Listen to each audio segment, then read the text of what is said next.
Morning বন্ধুরা, আজকের ব্লগটি সকাল থেকে শুরু করে দিলাম। তো তোমরা সকলে কেমন আছো? আশা করছি ভালো আছো।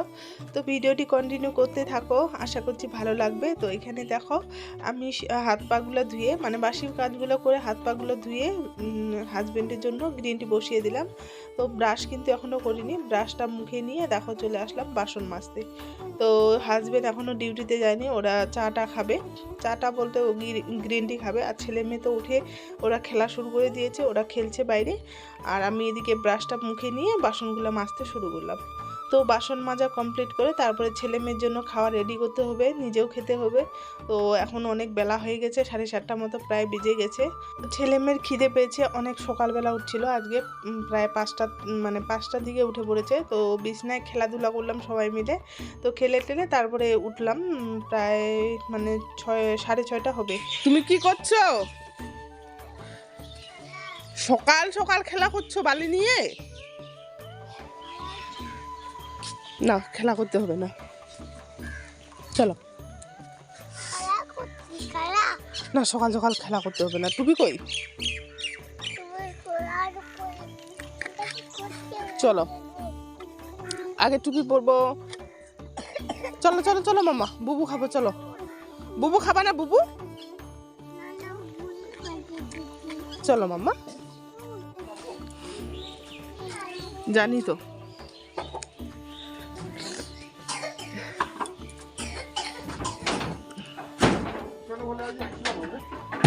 যদি লেট হয়ে যায়, 9টা পার হয়ে যায়, তাহলে আসতে হবে না। 8টা পার হলেও আসতে হবে না। হ্যাঁ, হাজব্যান্ড চলে যাচ্ছে ডিউটিতে, আর আমি এখন দুটো বাচ্চাকে নিয়ে এভাবে সারাদিন কাটবে। তো এখন তো ছেলের স্কুল বন্ধ আছে, তো চাপটা একটু কম, বাড়িতেই যা কিছু করি বাড়িতে, নাহলে তো স্কুলে আনতে যেতে হয়, দিয়ে আসতে হয়। তো এটা একটা মানে আলাদা চাপ থাকে। তো এখন যেহেতু বাড়িতেই, তো কোনো টেনশন নেই, বাড়িতে খাবো দাবো থাকবো।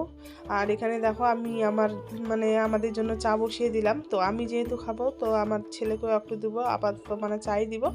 তারপরে পরে দুধ বিস্কুট হোক, দুধ মুড়ি হোক, পরে খাওয়াবো। তো এখন চা দিব।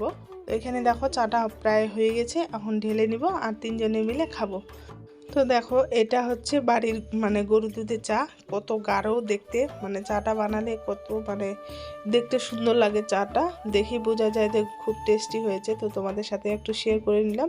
তো ছেলেকে আর চা খেতে দিলাম না, আমি চাটা খেলাম। ওদেরকে ওকে মুড়ি আর দুধ দিয়ে দিলাম। তো ছেলে এখানে খাচ্ছে, মেয়ে তো বাইরে খেলা নিয়ে ব্যস্ত, ওকে খাইয়ে দিয়েছি দুধ, শুধু দুধ খাইয়ে দিয়েছি। তো এখানে বিছনাপত্র কোনো কিছু উঠানো হয়নি, তো ওইগুলা উঠিয়ে নিব। এদিকে কাজগুলো করতে হবে, রান্নাবান্নাও করতে হবে, একসাথে করে নেব। তারপরে স্নান টান আছে, ওটা 12টা 1টা বেজে যাবে এগুলো করতে। রান্না, ঘর গুছানো, ঘর ঝাড় দেওয়া, এগুলো করতে করতে আমার 12টা 1টা বেজে যাবে। তো তখন স্নান করে খাওয়া দাওয়া করে নেব। তো আপাতত এগুলো খাইয়ে রাখবো। আর মেয়ে তো মাঝে মধ্যেও একটার পর একটা খেতেই থাকে। তো ওকে মাঝে মধ্যে টিফিন দিতে থাকি, দুধ খাইয়ে দিই, নাহলে মুড়ি দিই, যে কোনো যেটা হাতে আসে, যেটা বাড়িতে থাকে, তো ওটাই কিছুক্ষণ পর পর খেতে দেই। তো খেতে থাকে, খেলতে থাকে, তো এটা নিয়ে ব্যস্ত থাকে। আর আমি এদিকে বাদবাকি কাজগুলো করে নিই। তো এখানে দেখো এখন কাপড়গুলো কেচে দিলাম, তো ওগুলো শুকোতে দিয়ে দিব রোদে। আর গতকালকের কাপড়গুলো ছিল, ওগুলো উঠিয়ে নিলাম। তো এখনও আছে কিছু, ওগুলো উঠিয়ে নিব। তো একদিনে কিন্তু এখন কাপড় শুকোয় না, এখন কাপড় শুকোতে কিন্তু 2 দিন লাগে।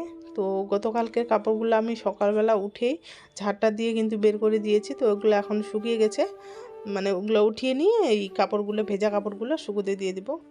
তো চলো তাহলে আজকের ভিডিওটি এখান থেকে শেষ করলাম। তোমাদের কেমন লাগলো? তো সকালটাই শেয়ার করলাম, তো অনেক কাজের চাপে আর ভিডিও করতে পারিনি। পরে দেখছি যে এটুকুই ভিডিও করছি, পরে ভুলে গেছি। তো এরকমই হয় আমার, ভুলে যাই যে ভিডিও করছি, আজকে স্টার্ট করছি ভিডিওটা বাচ্চাদের সাথে, এটা সেটা করতে করতে ভুলেই যাই। তো আজকের ভিডিওটি এখান থেকেই ভিডিও করছি। তো এইটুকুই দিলাম। তোমাদের কেমন লাগলো কমেন্ট করে বলবে। আর তোমরা যদি চাও যে দিদি বা বোনটা একটু ইউটিউবে এগিয়ে যাও, তাহলে কিন্তু আমার চ্যানেলটিকে সাবস্ক্রাইব করে দিয়ে আমার পাশে থাকবে। তো আজকের মতো টাটা।